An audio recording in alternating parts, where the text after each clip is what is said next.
Мисалы ушул аялдан сурайбыз да, эмне үчүн ачык кийингенсиң, эмне үчүн чачың эркектин чачына окшош деп сурайбыз да, анан жооп берет да бул мисалы. Бул деген менин укугум, демократик укугум, бул деген эркиндикке болгон көз карашым, биз деген демократиялык өлкөдө жашайбыз деп жооп берет. Мен каалаганымды кийем, каалаганымды кылам дейт. Эмне үчүн? Эркектер каалагандай сакал кое албайт, аялдар каалагандай паранжа кийип, хижаб кие албайт. Ушул жерде эмне демократик укук өлүп калдыбы, көмүп койдуңарбы? Өзүбүз билебиз, паранжа кийебизби, кийбейбизби? Раматылык Чубак ажы айткан.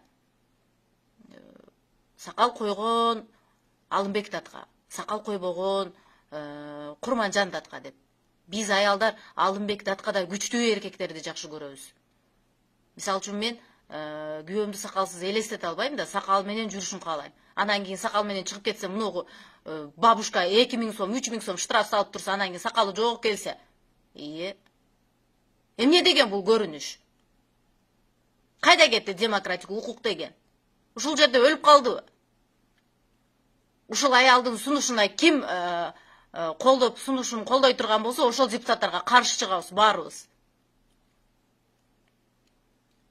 Законду өзүңөргө ылайыкташтырып эле чыга бересиңерби? Өзүңөргө удобно болсо болдубу? Эмне үчүн жайы менен киндигин көрсөтүп жүргөндөргө, аркасын көрсөтүп жүргөндөргө, кыска кийинип алгандарга, тизеси айрыктарга штраф салып, ошолорду мисалы үчүн жөнгө салабыз деп чыкпадыңар, анан кийин бүт жери жабык болсо, тим эле өзүңөрчү бир жериңер кычышат. Бир жери деп, ушулай шарапат эле айтайынчы.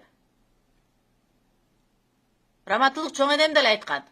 Башыңда жолугуң болсун, жанып жүргүнүң, бүт кымбат баалуу нерселер кагаздын ичинде болот. Кымбат баалуу нерселер ошо оронгон болот деп.